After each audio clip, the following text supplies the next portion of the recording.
I should have known something was wrong the moment the music stopped. Not faded, not paused. Stopped. 1 second. The chapel was filled with soft piano notes and the nervous excitement of nearly 300 guests. The next, there was silence, so heavy it felt like the walls themselves were holding their breath. I stood at the altar staring toward the entrance, waiting, and waiting, and waiting. My name is Ethan Carter.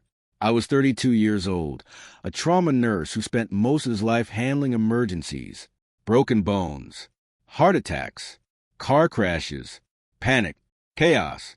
I knew how to stay calm when everyone else fell apart. But nothing in my career prepared me for being abandoned at my own wedding. My fiancée, Vanessa Hart, was 43 minutes late. The guests had stopped pretending everything was normal. People whispered, checked their phones, looked toward the doors. The officiant kept glancing at his watch. My best man, Jake, stood beside me looking increasingly uncomfortable. Maybe traffic, he whispered. I didn't answer, because traffic doesn't explain 43 minutes. Traffic doesn't explain why every call went directly to voicemail. Traffic doesn't explain why someone who spent 12 months planning every detail of a wedding suddenly disappeared. Then I noticed her, Vanessa's mother, Diane Hart. She was sitting in the front row with a glass of red wine, relaxed, comfortable, almost amused. That was the moment my stomach dropped. Every other member of Vanessa's family looked nervous. Her father kept checking his phone. Her aunt was pacing near the side aisle. Her cousins were whispering frantically. But Diane? She looked like she was waiting for a show to begin. And somehow she already knew the ending. I should explain something. For 3 years, I tried to earn Diane Hart's approval. 3 years. And I failed every single day. When Vanessa introduced us, Diane smiled and hugged me, called me charming, said she was thrilled her daughter had found someone so dedicated. Then Vanessa left the room, and Diane's smile vanished. Just like that. "You're a nurse?" she asked. "Yes." "Oh." Just one word. But somehow it felt like an insult. Over time, I learned her specialty. She never attacked directly. She preferred little cuts, tiny comments, the kind that sound innocent if repeated later. Vanessa always dated ambitious men. "You work very hard for your income. My daughter deserves security." At family dinners, she praised investment bankers, corporate executives, tech founders, anyone earning 7 figures. Then she'd look at me and smile, as if waiting for me to understand the comparison. Vanessa always defended me, at least when she was present. But every conversation ended the same way. "That's just how Mom is." No, it wasn't. People who say cruel things aren't just like that. They're making choices. And Diane chose cruelty every chance she got. Still, I love Vanessa, so I tolerated it. When I proposed, Diane actually cried. At least I thought they were happy tears. Now I know better. Looking back, there were warning signs everywhere. 2 months before the wedding, Diane suddenly became obsessed with the guest list. 6 weeks before, she insisted on changing seating arrangements. A month before, she repeatedly asked Vanessa if she was absolutely certain about marrying me. 3 weeks before, I overheard an argument. Vanessa was crying. Diane was speaking in a low voice. The second they saw me, the conversation stopped. I asked what happened. Vanessa said it was nothing. I wanted to believe her.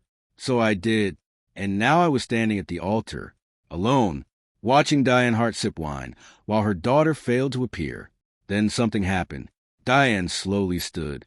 The entire room seemed to notice at once. Conversation stopped. Heads turned. She walked toward the altar, carrying her wine glass. Not hurried, not upset, confident, like someone stepping onto a stage. The expression on her face made my blood run cold, because it wasn't concern. It was satisfaction. She climbed the steps, turned toward the guests, then looked directly at me, and smiled. The kind of smile people wear right before they hurt someone. "Well," she said loudly, "I suppose someone should tell him." The room went completely silent. The silence inside the chapel was unbearable. 300 people, not one sound, not even a cough. Diane Hart stood beside the altar holding her wine glass like she was hosting an award ceremony. Then she smiled at me. "Someone should tell him," she repeated. My heart was pounding so hard I could hear it. "What are you talking about?" I asked. She tilted her head, almost sympathetically, the way people look at a child who doesn't understand something obvious. "Vanessa isn't coming." A murmur swept through the room. I felt every eye in the chapel turn toward me. "Where is she?" Diane laughed. Actually laughed. The sound echoed through the church. "With someone more appropriate." My stomach dropped. "What does that mean?" "It means," she said, taking a slow sip of wine, "my daughter finally came to her senses." The guests exchanged uncomfortable looks. Even some members of her own family looked horrified. But Diane didn't care. For the first time in 3 years, she wasn't hiding her contempt. She was enjoying it. "You're a nice man, Ethan," she continued. "But let's be honest." She looked me up and down. "You were never the end goal." Every word landed like a punch. "You were stable. You were dependable. You were safe." She smiled. "But safe isn't exciting." I could barely process what I was hearing. This couldn't be real. Vanessa loved me, didn't she? We'd spent years building a life together, planning a future, looking at houses, talking about children. You don't do those things if you're planning to leave, right? Then Diane delivered the sentence that shattered everything. "She left this morning with Gavin Mercer." The name hit me immediately. Gavin Mercer, a billionaire real estate investor, 52 years old, divorced twice, the owner of half the luxury developments in the city. I had met him exactly once, at a charity gala. Vanessa had spent most of the evening talking to him. I remembered feeling uncomfortable. I remembered mentioning it later. She'd laughed it off, said I was being paranoid. Now my knees felt weak. The room blurred around the edges. "No." Diane nodded. "Oh, yes."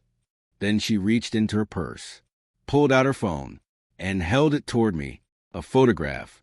Vanessa, smiling, standing beside Gavin. Taken that morning. The timestamp was visible. 8:13 a.m., for hours before our wedding. My hands started shaking. The guests could see it. Everyone could. I heard someone whisper, "Oh my God!" Diane's smile widened. She finally realized she deserved more. Something inside me cracked. Not anger. Not yet. Just disbelief. The kind that makes reality feel distant. Like you're watching somebody else's life collapse. Then Diane stepped closer. So close I could smell her perfume. "Honestly, Ethan," she said quietly, "you should thank her." I stared at her. She leaned in. She was settling. The words hit harder than anything else. Not because they were true, because she wanted them to be. She wanted this moment. She had imagined it, planned it, enjoyed it long before it happened. And she wasn't finished. She looked at the crowd, then back at me. "You were always just a placeholder." The room gasped. I felt my chest tighten. My best man took a step forward. "Diane, stop." She ignored him. "Do you know what Vanessa told me last month?" I didn't answer. She said she couldn't imagine spending the rest of her life struggling. The chapel erupted into whispers. Some guests were standing now. Others were recording. Phones appeared everywhere. But Diane kept going, like she'd been waiting years for permission. Then she reached toward me. At first, I thought she was fixing something, adjusting my jacket, removing lint. Instead, her hand grabbed my boutonniere, the white rose Vanessa had pinned there that morning. With one sharp movement, she ripped it off. The stem scratched my neck. Petals scattered across the marble floor. "There," Diane said, "that's more honest." I stared at the crushed flower in her hand, the symbol of my wedding, destroyed in seconds. And for the first time all afternoon, I felt anger. Real anger. Not embarrassment. Not sadness. Anger. The room was spinning. Guests were whispering. My family looked devastated. Jake was ready to drag Diane out himself. And yet, Diane still looked victorious. Like she'd won. Like this was the ending she'd wanted. Then a voice came from the back of the chapel. A calm voice. A powerful voice. A voice that instantly made the room fall silent. Interesting. Everyone turned, including Diane. A tall man in a dark suit was standing near the entrance, and the moment Diane saw him, the color drained from her face, because she knew exactly who he was. And suddenly, she wasn't smiling anymore. The moment the voice spoke, the entire room turned, including me. The man standing near the chapel doors looked completely out of place, not because he was underdressed. The opposite. He wore a dark tailored suit that probably cost more than my car. But it wasn't the suit people noticed. It was a presence. Some people walk into a room. Others take control of it without saying a word. This man belonged to the second category. Diane Hart's face turned pale. For the first time that day, she looked nervous. Actually nervous. The man started walking down the center aisle. Slow, calm, deliberate. The whispers around the room grew louder. People recognized him. I didn't. Not immediately. Then Jake leaned toward me. Ethan, his voice was barely above a whisper. That's Victor Lang. The name meant nothing for half a second. Then it clicked. Victor Lang, founder of Lang Technologies, billionaire, philanthropist, one of the most influential business leaders in the country, and according to every magazine article I'd ever read, the most private, the kind of person who never attended events unless he absolutely had to, which raised a question. Why was he at my wedding? Victor stopped a few feet from the altar. His eyes settled on Diane. Not me, not the guests. Diane. The smile she had worn all afternoon disappeared completely. You seem pleased with yourself, Victor said. His tone wasn't angry. That somehow made it worse. Diane swallowed. Mr. Lang. Mrs. Hart. The room fell silent again. Nobody understood what was happening. Honestly, neither did I. Victor looked around the chapel, then at the flower petals scattered across the floor, then at my torn boutonniere, then finally at me. His expression softened slightly. Ethan Carter? I nodded. Yes. Victor extended his hand. I'm sorry. Those two words hit harder than everything Diane had said, because they sounded genuine, not performative, not dramatic, just honest. Victor turned back toward Diane. Tell me something. She didn't answer. You planned this? Diane attempted a smile. The same fake social smile she'd used for years. I don't know what you mean. Victor laughed once. A short, humorless laugh. You invited investors. He looked around the room. You invited business partners. You invited journalists. You made sure there would be witnesses. The silence became uncomfortable. Diane's expression tightened. Victor nodded slowly. Exactly what I thought. He reached into his jacket, removed a thin folder, then handed it to me. What is this? I asked. Read the first page. My hands were still shaking as I opened it. The first sheet contained screenshots, text messages, emails, photos. I scanned them quickly and froze, because every message involved Vanessa and another man, not Victor, not Gavin Mercer, someone else entirely, a man named Tyler Grant. The relationship had been going on for months, maybe longer. Hotel reservations, private messages, plans, conversations, thousands of them. The date on the earliest message made my stomach drop. 10 months ago. 10 months before the wedding. I looked up. Victor was watching me carefully. How did you get this? Because Tyler Grant works for me. The room exploded into whispers. Victor continued. My compliance department discovered the relationship 6 weeks ago. I couldn't speak. My brain was struggling to keep up. Victor wasn't finished. When I learned Vanessa intended to continue the relationship while marrying you, he paused. I became interested. Diane's face was now completely white. Stop talking, she snapped. Victor ignored her. I assumed there would be some attempt to hide it. His eyes settled on Diane. I underestimated how cruel some people can be. For the first time all day, people started looking at Diane differently, not as the powerful mother controlling the room. As a villain, she noticed, and she hated it. You have no right. Oh, I have every right. Victor's voice hardened.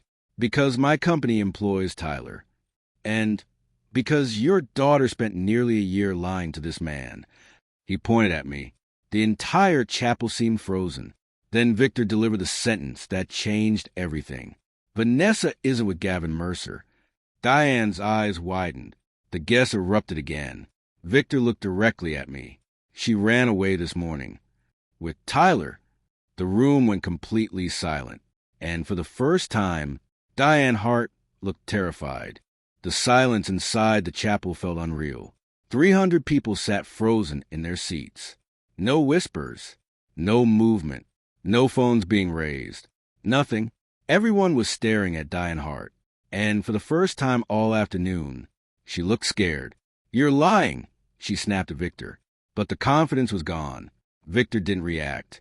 He simply reached into the folder and removed another document, then another, and another, carefully, methodically, like a man presenting evidence in court. I wish I were. Diane's hands trembled slightly. I noticed. So, did everyone else? Victor handed one of the documents to Vanessa's father. The man scanned it. His eyes widened, then widened again. Slowly, he lowered the page. "Diane," his voice cracked. "What is this?" She didn't answer. "What did you do?" The room erupted into nervous murmurs. I stood there holding the folder, reading messages I wished I'd never seen. 10 months. 10 months of lies. 10 months of pretending. 10 months of wedding planning, while carrying on another relationship behind my back. The realization should have destroyed me. Oddly, it didn't. Not anymore. Because the truth was finally visible. The confusion was gone. The self-doubt was gone. The endless questions were gone. I wasn't standing in a church wondering what I'd done wrong. I was standing in a church looking at exactly who these people really were. And somehow that hurt less. Victor turned toward the guests. Mr. Carter was never the problem. His voice carried effortlessly across the room. The problem was that he trusted people who didn't deserve it. Several people nodded, including members of Vanessa's own family. Then something unexpected happened. Vanessa's father stood up. He looked at me. Not Diane. Not Victor. Me. And the shame on his face was impossible to miss. "Ethan," he swallowed hard. "I'm sorry." The room went silent again. I had no idea. His eyes drifted toward Diane. "I swear to you." For a moment, Diane looked furious, then helpless, because nobody was standing with her anymore. Not her husband, not her relatives, not even her friends. The audience she gathered for my humiliation had turned into witnesses against her. Then the chapel doors opened. Everyone turned. A woman hurried inside, out of breath, hair messy, phone clutched in her hand. Vanessa's younger sister, Olivia. She looked around frantically, then spotted her mother, and froze. "Dad." Her voice shook. "We have a problem." Nobody spoke. Olivia looked at the hundreds of faces staring back at her, then at Victor, then at me. Finally, she looked at Diane. "Vanessa's gone." Diane frowned. "What do you mean gone?" "I mean gone." Olivia's voice cracked. "Tyler left her." The room exploded. People gasped. Someone actually laughed. Olivia continued. "He took the money." Diane's face lost what little color remained. "What money?" "The money Vanessa transferred this morning." Silence. Absolute silence. Then Olivia said the words nobody expected. $280,000. Even Victor looked surprised. Diane staggered backward. Vanessa's father grabbed the pew to steady himself. "She did what?" Olivia started crying. Tyler convinced her to transfer everything. Her savings. Her investment account. Everything. My heart should have felt satisfaction. Maybe even revenge. Instead, I just felt tired. Very, very tired. 3 years of my life had vanished in a single afternoon, and now the people who caused it were watching their own house collapse around them. Victor looked at me. Not at Diane. Not at Olivia. Me. And for the first time all day, someone asked a question that mattered. "Are you okay?" I stared at him. The answer should have been no. But strangely, I was. Hurt? Absolutely. Humiliated? Of course. Heartbroken? Without question. But broken? No. because the worst thing had already happened, and I was still standing. Victor nodded slowly, as if he understood exactly what I meant without hearing the words. Then he looked toward the reception hall doors. The band was still playing somewhere in the distance. The caterers were still serving food. 300 guests were still dressed for a wedding, a very expensive wedding. And suddenly Victor smiled. Not a cruel smile, not a victorious smile, a genuine one. "Well," he said, "seems like there's a reception waiting." The entire room looked at him, confused. Then he glanced at me and asked a question that nobody saw coming. "Ethan, would you like to celebrate your freedom instead?" For a moment, nobody said anything. 300 guests, a decorated chapel, a ruined wedding, and a question hanging in the air.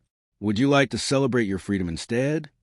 Victor's smile was calm, the kind of smile someone gives when they're offering a door, not forcing you through it. Then, unexpectedly, somebody laughed, a real laugh, then another, and another. The tension that had filled the chapel all afternoon began to crack. People started clapping, slowly at first, then louder, until the entire room erupted. Not for Vanessa, not for Diane. For me. I stood there stunned as hundreds of people rose to their feet. The applause wasn't polite. It was angry, supportive, protective, the kind of applause people give when they've watched someone survive something unfair. Jake was the first person to reach me. He wrapped me in a hug, so hard my ribs hurt. "You dodged a missile, brother." I laughed to spite myself. Then my sister Emily reached me. Then my cousins. Then co-workers from the hospital. One by one, the people who actually mattered, the people who had shown up. And suddenly I realized something. The empty space Vanessa left behind wasn't as large as I thought, because it was being filled by people who genuinely cared. Across the room, Diane sat alone, completely alone. Even her husband had moved away from her. Nobody was defending her. Nobody was comforting her. The audience she'd assembled for my humiliation had abandoned her, and she knew it. A few minutes later, she stood and quietly walked out of the chapel. No dramatic speech, no final insult, no victory, just silence. The doors closed behind her. Nobody stopped her. Nobody followed. The chapter ended exactly where it belonged. Outside, not inside my life anymore. An hour later, the reception hall looked completely different. The decorations remained. The flowers remained. The music remained. But the mood had changed. People weren't attending a wedding anymore. They were attending a comeback. The band started playing. The caterers reopened the buffet. The bartenders began pouring drinks again. And somehow, it became one of the best parties anyone had ever attended. Every table had a story. Every guest had an opinion. And every single one agreed on one thing. Vanessa had made the biggest mistake of her life. Near sunset, I stepped onto the outdoor terrace for air. The city skyline glowed gold beneath the evening sky. For the first time all day, everything felt quiet, peaceful. Then I heard footsteps behind me. Victor, he joined me at the railing. Neither of us spoke for a moment. Finally, he broke the silence. "You know what's strange?" "What?" "I spent years building companies." I glanced at him. He smiled. "And somehow today feels more important." I laughed softly. "You have low standards." He laughed too. The first genuine laugh I'd heard from him all day. Then his expression grew serious. "Ethan," I turned toward him, "you deserve better than what happened today." The words landed harder than I expected, because they weren't about Vanessa. They weren't about revenge. They weren't about money. They were about value. My value. Something I'd spent years letting other people define. I looked back at the city lights. "Maybe." Victor shook his head. "No." His voice was firm. "Not maybe." For a moment, neither of us spoke. Then he handed me a business card. Simple. Black. No fancy design. Just his name and number. "If you ever need anything." I laughed. "Anything?" "Within reason." "That's disappointing." "It usually is." We both smiled. And for the first time since waking up that morning, I felt genuinely hopeful. A year later, people still talked about the wedding disaster. The videos had spread everywhere. Millions of views, thousands of comments, endless opinions. But the internet eventually moved on. It always does. Real life kept going. Vanessa never got her money back. Tyler disappeared overseas before investigators could recover most of it. Her relationship with her family collapsed. Diane spent months trying to repair her reputation. Most people weren't interested. As for me, I stayed at the hospital.